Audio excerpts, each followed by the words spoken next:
Well, happy Christmas Eve. Sharon Horne-Ellstrom here, but you can call me Pajama Grandma in my silky soft pajamas today. Today is day 338 of my What's She Up To Now, me sharing my journey of what I'm doing as I transition from the brick and mortar world, the offline world of like real businesses, real physical businesses, to the online world of business. And the distinction for me is an online world of business means that most of what happens in that particular business actually happens remotely or automatically or with systems and processes and procedures that are carried out in the clouds or online and on the internet. And brick and mortar businesses are where actually the rubber meets the road and where things actually happen, where the publishing and the product creation, the physical products are made and shipped and delivered, and quality control and manufacturing and all those things, restaurants and delivery and hair salons, nail salons, and all the other plethora of businesses that exist in the world. And how it's important, I think, nowadays to have a component of both. You have to have almost nowadays an online presence if you're going to be found or known at all. And that's a topic for another day, because that's a really big topic. It's a really big subject about how do people become aware of us in this very, very noisy, unbelievably noisy world we live in now. How do you find out about things? How do you find out about different businesses or products or services that you want to have in your life? How do you find out about them? It's not just social media, although a lot of online folks would have you believe it's just social media. It's still a great big world out there, and social media is a component of it, but it's not the be all and end all. Online businesses and online retail is not, it's a huge ever-growing trend, and I think it's a way to the future. But I think people will still always want to have experiences where they interact with other human beings. At least I hope in my lifetime it stays that way. So today is Christmas Eve. What am I working on? Well, of course, I'm wrapping presents and filling stockings and hanging out with family and probably doing some cooking. But I probably won't do a whole lot for my businesses. I'll create my content, I'll create my videos, and I will process them, meaning I'll share them on the internet.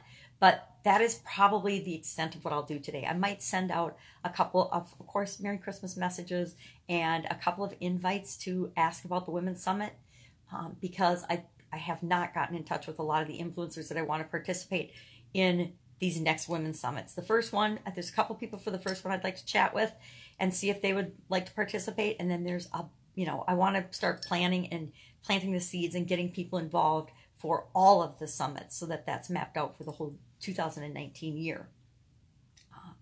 And there's so many amazing women. It's so fun meeting all these women and seeing what they do and how they do it and what's unique and special and different about them. Knowing that there is something unique and special and different and amazing about all of us, and that, we all live in this world that tries to convince us that there's this scarcity and lack and that there isn't enough for everybody.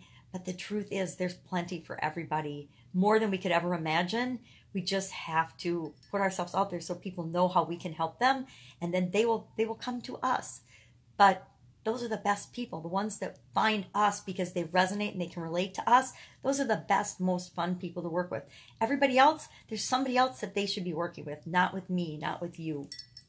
So that is my short little message for today. I'm sure I could share a bunch of messages, but I'm going to sip my coffee, think about and look at the pile of stuff I have to deal with today, and just enjoy my family and people I love and care about. And I encourage you to do the same, because we all need days where we shift the balance of from work to people, and remember that experiences and relationships are really all that ever matter. All this running and charging and working and hustling and pushing forward and going for it and all the what other terms you'd want to say, they're cool if you need to be motivated to move toward what it is that you want to create in life, but they're also unnecessary. We don't have to hustle for what we want. I know that that's not a very popular opinion, especially if you ask Gary Vee or somebody, but that's because so many people, and I think his message is so strong on that, and Grant Cardone too, and Russell Brunson, everybody that I follow, they have this hustle mentality sort of. And I think that they do that because the vast majority of people on the planet have no initiative, no motivation, and no hustle, no work ethic. And it's sad but true.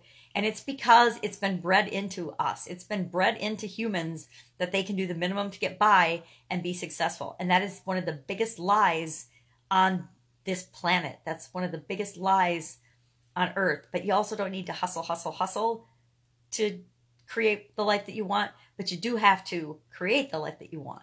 And there's a simple, couple step process to doing that. And if you know it, boom, life is easy and fun and exciting. Doesn't mean there aren't bad things that happen. It doesn't mean there aren't challenges. It doesn't mean we don't get our hearts broken. It doesn't mean we don't have illnesses. It doesn't mean bad things don't happen to other people around us. It just means we know how to deal with it and create the life that we want. So that's it. Go out and have a fantastic day. And I will see you tomorrow or talk to you tomorrow. Even though it's Christmas Day, I'll still be here. Bye. Take care.